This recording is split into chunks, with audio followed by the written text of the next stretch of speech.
What is up, my fellow Chibits? Today, I'm here to bring all of you the weekly anime review of Gundam Iron-Blooded Orphans Season 2. Oh, okay. So, a lot of build-up this week, and a lot of development for a certain character, Takagi. So, this character has kind of been the spotlight for the past couple episodes. Besides Aston and all that, and his death, and Akihiro, Takagi's character has been kind of in the spotlight. Him developing and seeing kind of the conclusion of his character so far for right now. And the big thing about this episode was that it's very similar to what happened to Biscuit. And I want to talk about this, okay? One of the big moments of Gundam Season 1, like, Iron-Blooded Orphan Season 1, was Biscuit's death in the last season. The way he died. He wanted to quit Tekadon, and then he had to Orga and all, then they were talking to him, they didn't want him to quit, and just the way it was handled, it could have been handled in a lot better way. But thanks to how it was handled, overall, some of the situations and the way it went caused Biscuit to die. And in the way, if you look at the way this episode was presented, it shows character development for Takagi, but also for Orga as well, as a leader of Tekadon. Because let me explain.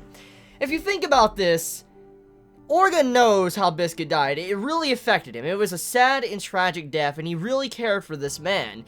And if you think about it, Orga shows that he has definitely matured. He has definitely learned from his mistakes from Season 1, the way he acts and reacts to what Takagi says to him when they're in that room and meeting and talking with each other. He's like, I want to quit Tekadon, and then Orga gives him his blessing and says, that's fine by me, and he smiles. I have no right to stop you. That shows development for Orga and Takagi. Orga learning from his previous mistakes, and also learning to be a better leader, and also keeping true to what he said to many others. If you want to leave and you don't want to be a part of Tekadon, you can, and that's kind of what he did. He's like, the door is open, you can go. And so Takagi making this step symbolizes that he's wanting to take matters in his own hands, and he doesn't feel like risking his life to try to go for a better future when he already has kind of a good future right now, or just a good present. I mean, let's look at it like this, okay? One of the big things about Gundam Iron-Blooded Orphans, the big, theme, I guess, of Season 1 and 2, is that Orga and his crew, a part of Tekadon, they will do anything, and they'll continue to push to the quickest path, and they will continue to risk everything, which will cost a lot of lives. That was one of the big focuses of Season 1, and also it's popped up once again in Season 2. And if you think about this, not everybody's going to agree with that mentality of Orga, and how, also Mika feels as well. Not everybody's going to agree with that, pushing and going to the quickest path to, the best way to get the best possible outcome. Not everybody's going to agree with that, and sacrificing so much to get there. Because, I mean, majority of them, maybe 80% of Tekadon might die just to reach that, path that Orga wants. And so many of them that already kind of have a good present, they don't want to give that up. And it's kind of like Takagi saying, this is my limit. I just can't go any further. I just can't. I've been with you guys for a very long time, but right now, I just can't push that far and continue to push. This is my limit. I need to chill, and I need to spend time with my sister and also take care of her, and I don't need to lose my life because then she will be alone. So Takagi taking matters into his own hands and helping out his sister was great development for his character, and I respect the way this was written in this episode. So, honestly, Takagi as a character, will he reappear? I have honestly any idea at all. I mean, I hope he does, but I mean, I'm actually kind of worried about his character now that he's kind of out of the cast. I mean, think about this, okay?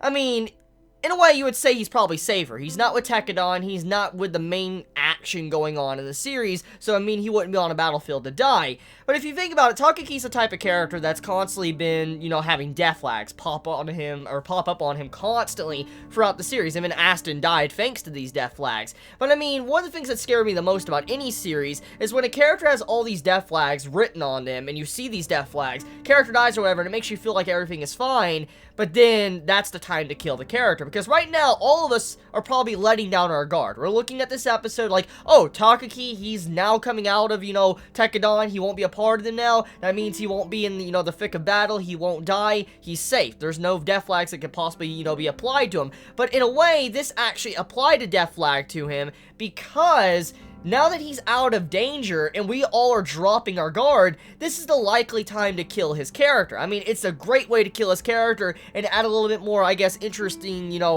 characterization or development for some of our Tekkadan members if they find out that Takaki dies after he left Tekkadan. I'd love to see how they would feel after that. I mean, I don't want Takaki to die, don't get me wrong. I'm just saying if he did die, it would offer up some very interesting dialogue for the characters to kind of talk about Takaki, how he quit Tekkadan, and how they reacted to it after he was long gone. So, overall, I'd say this episode was spot on with what it tried to accomplish when it came to Takaki's character, and also how it showed Orga maturing and becoming a better boss. Now, there's other things going on this episode besides that. We also have the stuff going on with the Masked Man, which many of us are speculating it's Gali, but also Ain might be a part of it in some way. And this episode, with the dialogue that was going back and forth between two characters, it made you assume that Ain was a part of the Masked Man's body, or his suit, or something like that. The way he was just interacting, and the way his dialogue was done, it made you assume that Ain from Season 1 was a part of the Masked Man. So, I'm just throwing that out there. I mean, that's kind of what I was feeling when I was watching that scene. I could be wrong. Don't hate me, don't slit my throat. I'm just saying that's how it made me feel when I was watching that scene in this week's episode, because it looked like, the Masked Man, if he is Gali, he was talking about Ain, and then he was, saying, he's kind of one. Him are one and the same, like maybe his suit or something is him as well. So, yeah, I feel like that kind of, was building up in that scene of the episode. But then we also see how Tekkadan kind of has lost a critical, portion of their Earth branch, and now they're kind of having to pull out all their stuff, which is very sad in a way, because, you gotta think, Tekkadan did a lot of work to get into this branch, move to Earth and all that. It's a really great privilege, but now they're kind of having to pack up after everything kind of happened, and it makes you sad. It really does, but I mean, it's to be expected after what happened with the war, and how, Gjallarhorn was fighting, and also how Tekkadan was fighting, the miscommunication and the information stuff. It just makes a lot of sense that, maybe Tekkadan would just have to pull out.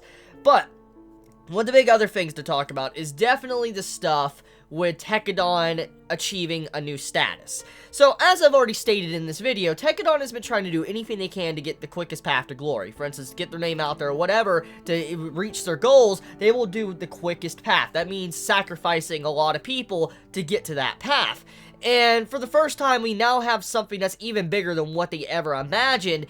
Tekkadan has a chance to be the king of Mars. They would literally control all the politics of Mars. They would be able to control it. They have all this political power. They would be a very big organization that has to deal with Mars. And so this is a lot of power. It would pretty much make them king of Mars.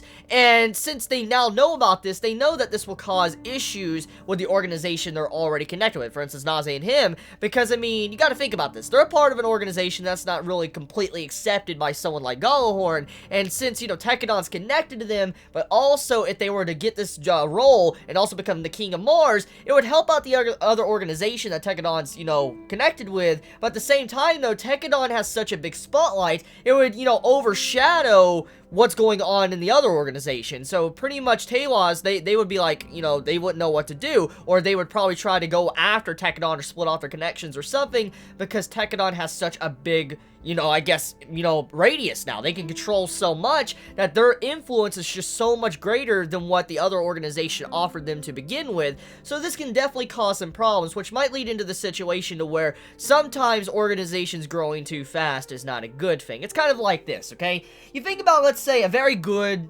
game company to a car company, whatever, okay? Let's just talk about a big company. Let's say it was a really good small knitted company, had maybe 100 workers at max, okay? Maybe 50 to 100 workers. Each of these people, they knew each other. They hanged out with each other. They had different shifts. They had conversations when they went to lunch or whatever. They knew each other. They spent time together. And then eventually you had it to where a new CEO comes in for some reason, or a new boss, and management changes, and when they start throwing in a bunch of new employees, they hire in another like 2,000 people, and you're gonna realize, holy shit, the company is growing way too fast. And I mean, it was just so small, it's growing too fast. That would mean that there's going to be just people having disputes with each other. It's going to make it to where people don't really appreciate each other as much. It's not going to be that close family that it once was. And that's kind of what's going on right now with Tekkadan. They're expanding so quickly to which this might cause problems. For instance, an organization that is really good but grows too quickly could lead into their downfall. So we'll see where that goes. But overall, this episode of Gundam Iron-Blooded Orphan was a pretty badass episode. Can't wait to see what happens next. I love you all. Please be safe.